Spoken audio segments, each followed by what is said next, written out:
everyone, and welcome to the final edition, the last session this academic year for the Human and Sports Performance Series. I'm your host, Anthony Smalls. Today's guest speaker, we have Jenna Tosto-Mancuso. She is here to talk about the role of the autonomic nervous system. She is the clinical director for the Abilities Research Center at Mount Sinai Health System. It's a lot of great information on how the brain functions with the eyes and the overall body function. Let's talk about fight or flight. Let's talk about how the brain reacts to certain parts of the body. But overall, let's hope we all learn something as scholar athletes. So, Dr. Tosto-Mancuso, take it away. Good evening, everyone. Thanks for having me. My name is Jenna Tosto-Mancuso, and I am a physical therapist and the clinical director of the Abilities Research Center at Mount Sinai. And today we are going to be talking about the autonomic nervous system and sports performance. So to get started, we are going to first introduce the autonomic nervous system. So what is the autonomic nervous system? So when we think about the control of the body, oftentimes we primarily think first of the brain and the spinal cord. But the autonomic nervous system is a branch of what's considered our peripheral nervous system, or the nervous system that innervates our body or helps to control our body, that really has two primary branches: parasympathetic and sympathetic divisions. Now, the parasympathetic division is known as our rest and digest system. So it helps to control processes of our body that help our bodies do exactly that, rest and digest. So things like pupillary constriction or constriction of the pupils of the eyes, increasing salivation, increasing stomach digestion, intestinal digestion. So again, that digest component of rest and digest, as well as things like airway constriction, heart rate slowing down, bladder constriction, reproductive system blood flow increases, again, those resting components. Likewise, the sympathetic division of our autonomic nervous system is responsible for our fight or flight responses. So those are the idea of any responses we would need to heighten our alertness and take action. So things like pupillary dilation, increase heart rate, increase inhibition of stomach digestion and digestive system processes, release of glucose from the liver, release of adrenaline from the kidneys, really making sure that our body system is getting again into that heightened state. And so how our body functions at an everyday basis in homeostasis or on an even keel is through a delicate balance of those two systems, our parasympathetic system and our sympathetic system. And so that balance between the two systems is known as autonomic tone. And so it's very important to consider the autonomic nervous system. And admittedly, it's something we don't really think about very often when not only we're thinking about day-to-day life, but also when we're thinking about sports performance. And so I think it's a really interesting topic. The autonomic nervous system has gotten a bit of good media lately, especially with the advent of wearable devices, things like the Whoop device or the Oura Ring. So devices or wearables that start to give us a little bit more information. And we're going to talk about some of the metrics that are really helpful for athletes and high performance individuals to keep track of and to be aware of in order to understand how the autonomic nervous system can influence sports performance. So again, keeping in mind those two systems really need to work in tandem and in synchrony in order for our bodies to process and function with good accuracy and with good function. And so as we start to think a little bit more, we're again digging into the deep end on this one. When we think about athletics and we think about exercise, how does the autonomic nervous system, and again, that sympathetic and parasympathetic balance, how is it controlled? So there are a number of different mechanisms in our body that help to give information to and control the autonomic nervous system. For starters, if we look over here, this is a picture of the arch of the aorta of the heart, as well as the carotid arteries and the carotid body specifically. And so we have something called a baroreflex response, where our these mechanoreceptors or pressure receptors located by the aorta help to pick up differences in pressure. And so that barrow reflex, or the barrow pressure sensors, it sends information to our brain, specifically to the ventrolateral medulla of the brain, as well as an area called the nucleus tractus solitarius. And so those two primary areas get information about pressure, sensation, and blood flow, and they inform the autonomic nervous system to change the tone of our vasculature in our bodies. Likewise, we can look at other inputs. We have that central command center, like we had mentioned, that comes straight from our brain to our peripheral nervous system, specifically through the vagus nerve, which is a nerve that is responsible for autonomic function. And so it tells our bodies that an autonomic response is needed. Additionally, things like skeletal muscle help to inform our autonomic nervous system to make sure that we're getting more and more information. Particularly, the skeletal muscle is under sympathetic control. So remember our fight or flight response, really giving more and more information for action of that autonomic nervous system. Really important to think about that as we think about exercise.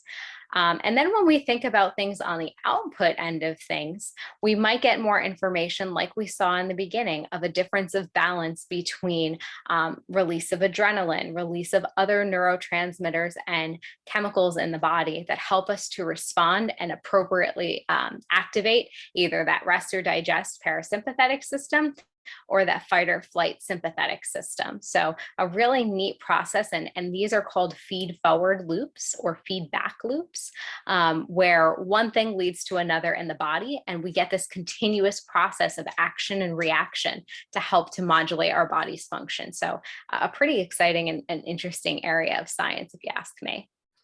One really particular portion of autonomic control that is definitely, again, of more and more interest lately that you might hear a lot about if you're interested in the space of autonomics and sports performance in particular, is that of heart rate variability.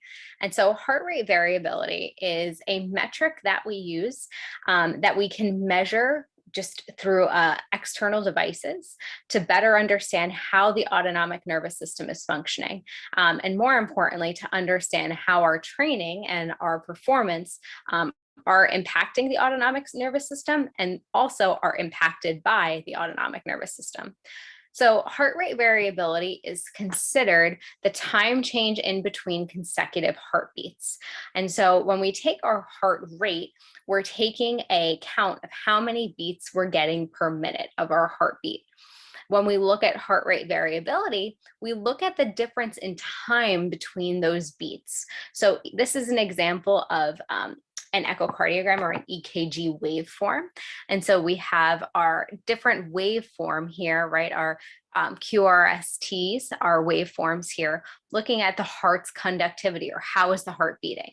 And so we measure heart rate variability in the distance between, and the time distance between each of these beats.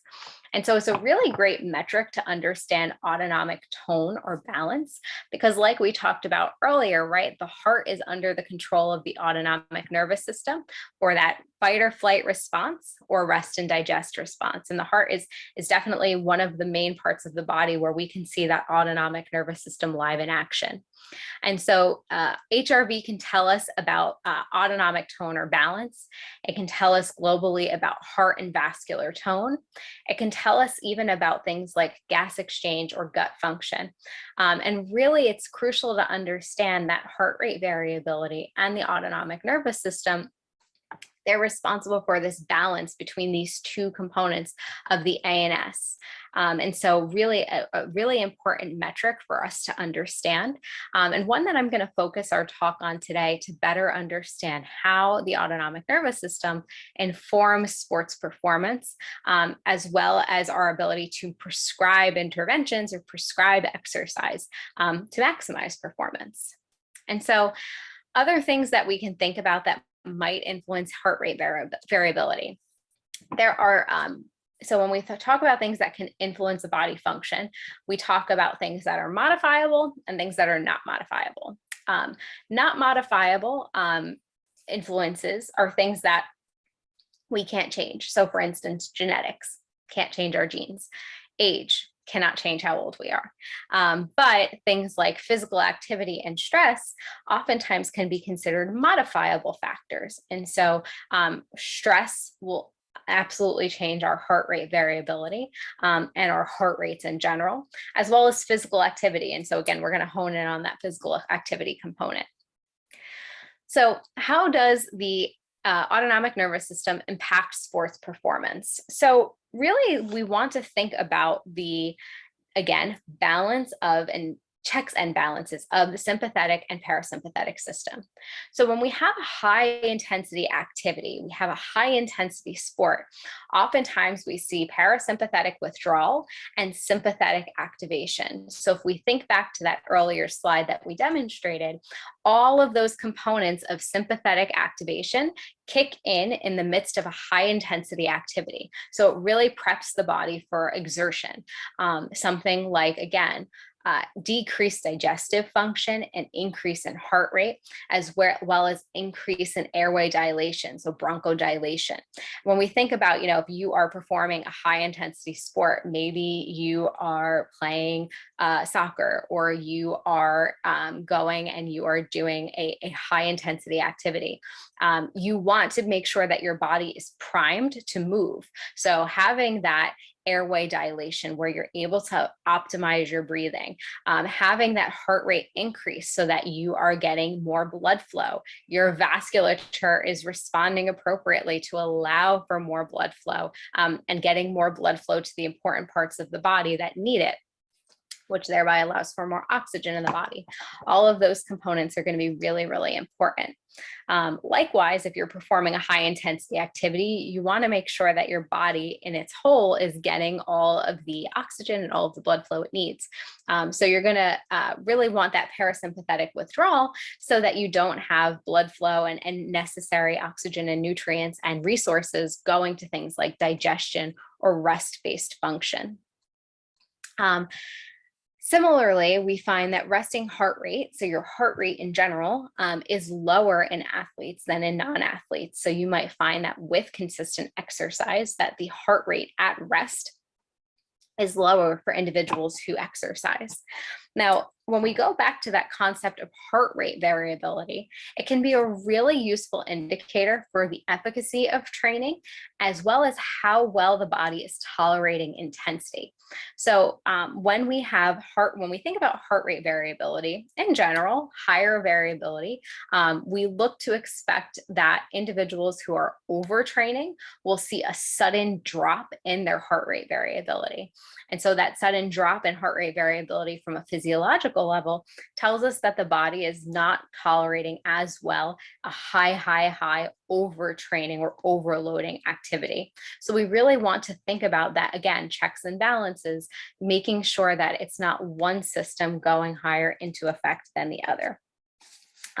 Studies have shown that the autonomic nervous system can modulate performance, again, by increasing that sympathetic tone as intensity of competition increases. So this was a really cool study done where they looked at individuals who were performing in a snowboarding competition, a high intensity snowboarding competition. And what they tracked was heart rate variability and some of the really crucial metrics of heart rate variability. There are certain components of that variability that are of interest to science so that we can really understand just what exactly is going on with that autonomic nervous system. And what they found was as the intensity of the competition increased, so the task became more challenging, the intensity and the pressure of the competition increased, there was a similar increase in sympathetic tone, so sympathetic activation, vagus nerve activation, that really helped athletes push to the finish line. And additionally, increase in that sympathetic tone was shown to be correlated with improved sports performance. So again, that sensitivity of the autonomic nervous system to kick in when it's necessary, but then thereby after pull back when it's no longer needed for that high intensity performance, again, was correlated with improved performance overall. Now, when we think about athletes in general, we know, right, there are a wide variety of different athletes. For athletes who participate in endurance activities, so things like marathons, ultra marathons, long distance aerobic activity that really requires our bodies to respond to heart rate and control. And so what we have found is that individuals who participate in endurance athletes or endurance athletics, there are certain aspects of parasympathetic tone that might be more prevalent in these athletes. And so that is definitely suggestive of that training effect of aerobic exercise on the parasympathetic nervous system. And again, we oftentimes in a correlative fashion find that endurance athletes also have lower resting heart rates. So we're seeing a trend here. And so just as a summary, I really like this picture. This is from a publication from Fu and Levine, two researchers who are incredibly prevalent in the field of autonomics, that proposed the role of exercise on the autonomic nervous system. And so like we've discussed in our talk today, right, we see an increase in vagal tone, decreases in heart rate that are consistent with aerobic exercise. It talks here in this corner here about cardiac size and cardiac function. So improvements in cardiac function, improvements in hemoglobin mass and blood plasma volume. So components of our blood, our actual blood circulating, hemoglobin being the oxygen carrying component of our blood, that's elevated. Improvements in renal adrenal function. So we talked about the release of adrenaline in response to sympathetic activity, really improving there. Decreases in blood pressure, which is always a good thing from a health and wellness perspective. That baroreflex sensitivity or sensitivity of that whole feedback loop we talked about that helps with vascular control. Sensitivity of those systems is really important, again, just to be agile in response to our activity. And lastly, an important thing to highlight would be insulin resistance and improved insulin tolerance or release of insulin from the liver, right? All of those components are really important to start to paint the picture, not only of the benefits of exercise and sports performance, but also how the autonomic nervous system is so tightly intertwined with all of these benefits that we more globally hear about anyway. And so to sum up our talk here, these are some of our references, but really thinking about the autonomic nervous system as a pivotal portion of our sports performance, something that we often don't take into account, but I think is really important for us to think about, especially as we talk about training and exercise, and how can we optimize our training. So definitely thinking about metrics outside of just heart rate, but also considering things like HRV or heart rate variability as a helpful metric. So I hope that was informative. It is a new and exciting, or rather a developing and exciting topic. And that is where we'll end today. Thank you very much. We appreciate the presentation. I wanted to ask, the flight or flight, is that something where your eyes see something and it kind of registers signals from the brain to the brain to tell the body to start either trying to run, freeze, or stay put? Is that the concept behind fight or flight? Yeah, so the visual processing component of fight or flight is definitely a part of it. And that's really where that pupillary dilation and pupillary constriction component of it comes in. So with the sympathetic division being responsible for pupillary dilation, definitely a component of it. So your body perceives a potential, like if we go back to the idea of, your body at its core, fight or flight, rest and digest, perceives a threat, if you will, not in response to exercise, but perceives a threat. You want to make sure that your body's ready to mobilize. And so you want to be able to respond to said threat. So you kick in the sympathetic division of your autonomic nervous system. Now that translates now to something like athletics, where it's not a threat, but you want to prime your body for higher activity or higher activation. So the sympathetic division will kick in more. Okay. Dr. Martin, did you have a question?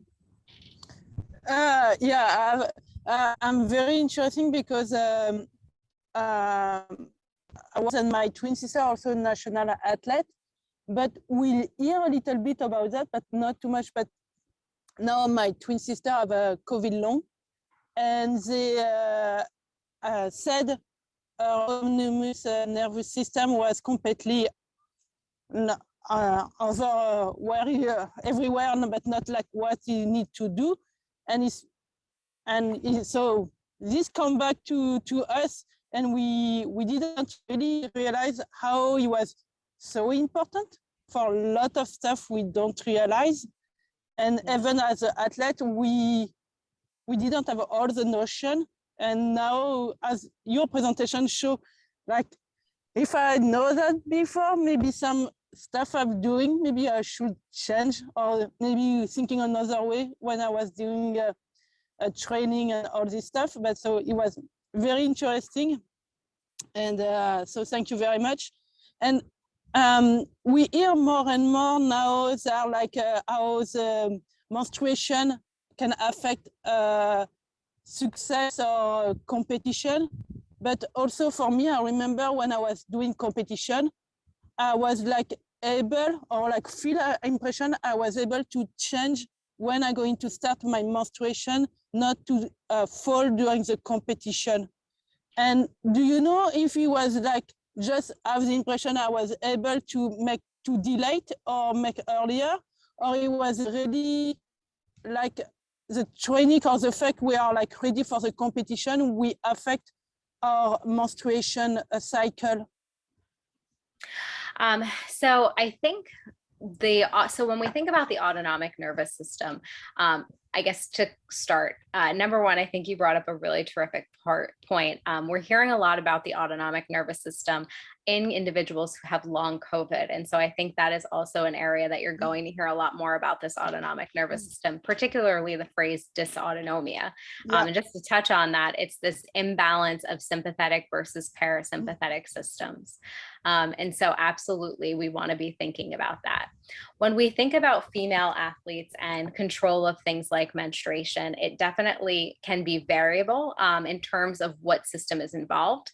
Usually we find that there is an endocrine component, so balance of the endocrine system that is impacted with that, but there can be other impacts of the autonomic nervous system as well. So like you had pointed out, it's something that oftentimes we don't think about when we think about athletics and training, but definitely the autonomic nervous system can be involved. Okay. But how we can really, as an athlete, to check if we have a good balance to do the exercise, because we don't have any metric. We just like, but in some time we need to try to control or to improve and to use a good one on the good times. But how we know we're doing correctly, or which way to do that? Sure, absolutely. That's a great question as well. So heart rate variability and heart rate variability wearables are becoming more and more popular. So it's kind of like along the same lines, something like an iWatch can track now. If you don't have access to something that's tracking heart rate variability, you can just use heart rate in general and train within heart rate zones. So typically speaking, for an individual who's doing like moderate intensity physical activity or aerobic exercise, training in a 70 to 80% zone of an age predicted heart rate maximum. So we take a formula to calculate heart rate maximums per age, and calculating out 70 to 80% of that is equivalent to moderate intensity exercise. And so if training in that moderate intensity zone, typically speaking, generally speaking, 5 days per week we look at is considered optimal training. And then for individuals who are looking to train more as elite athletes, they may train in higher heart rate zones to gain a more optimal sports performance effect, but definitely can be a helpful metric as well. Okay. But I remember when we say the 70 or 80% of like, oh, for the exercise, or sometimes need to do a shorter peak of or lowest to change the type of activity, but also prepare the body for some specific exercise. Yes. But I think when I was doing that, I didn't realize really how much the impact on the body, and yeah, it's sad in the same time not to, I was this time not aware about how all this work.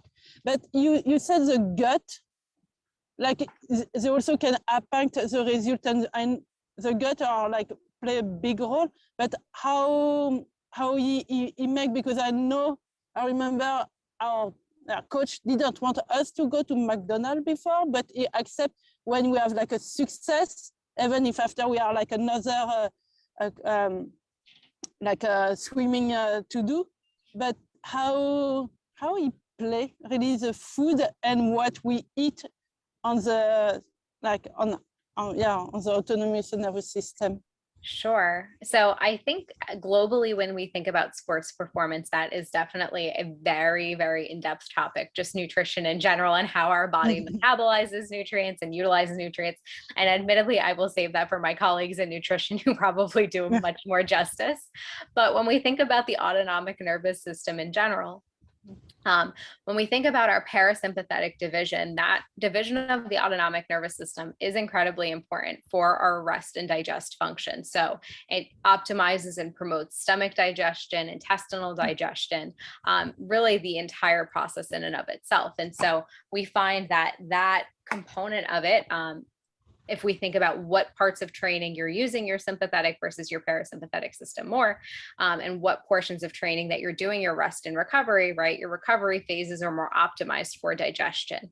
And so we see that more in our more passive phases or more restful states than if we were actively in our sympathetic state. Now, again, as to what nutrition is necessary to optimize performance, I think that that is a more intricate process in and of itself, because it also largely depends on glucose metabolism and how our bodies are utilizing nutrients to perform. But globally speaking, we see digestion being mediated by that parasympathetic division of the autonomic nervous system. Yeah, make a challenge, because there are like this auto interaction between what we take from like environmental action and what also how we act the body. Oh yeah. Yes, it's a two-way relationship, what we put in and what we get out of it. Absolutely. Yeah. So yeah. I don't have other question now, but so maybe this is great. Yeah. I appreciate the questions. These are great. Okay, so thank you so much for your time. We appreciate it. And if anybody wants to reach you, what's the best way that they can either reach you or look up some references in terms of the presentation that you gave today? Definitely. You can absolutely reach me at my Mount Sinai email. It's Jenna.Tosto@mountsinai.org. And if anyone has any questions or wants to chat a little bit more, I'm always up for a good conversation about the autonomic nervous system. So feel free to reach out. Yeah, I have one more question, sorry. So you are a researcher, or you work with athletes and you also try to improve their capacity? So I am actually a physical therapist by training. I am a neurological clinical specialist. And so I currently in my role, I'm a clinical researcher. So I serve as the clinical director at the Abilities Research Center, where our mission is dual-fold. It's acceleration of novel technology and new paradigms in clinical practice. So I treat across the spectrum, everything from individuals who have had concussions or athletes, all the way through individuals who have had brain injuries and stroke, individuals with long COVID. So I treat pretty much across the spectrum. And a lot of my interest is in the role of the autonomic nervous system in improving outcomes in rehabilitation. Okay, and so you use as this case some device to measure their capacity and to see when you're doing some intervention is impact these different parameters and stuff like that. We absolutely have capacity to do that. Yes. My personal research in this area, I have more of a focus from a research perspective in the role of autonomic rehabilitation in dysautonomia. But yes, our lab does do a lot of work with wearables and devices that can track these things. Cool. Continue to do that, because my sister, now I'm no more athlete, so I don't, just for fun, but for my sister now with COVID long. Yes. Well, anything we can do to help, please don't hesitate to connect. I'd be happy to help. Yeah, thank you very much. My pleasure. Thank you so much, everyone, for coming. We look forward to seeing y'all next year when we come back with another series of the Human and Sports Performance. I'm your host, Anthony Smalls. Take care, everyone.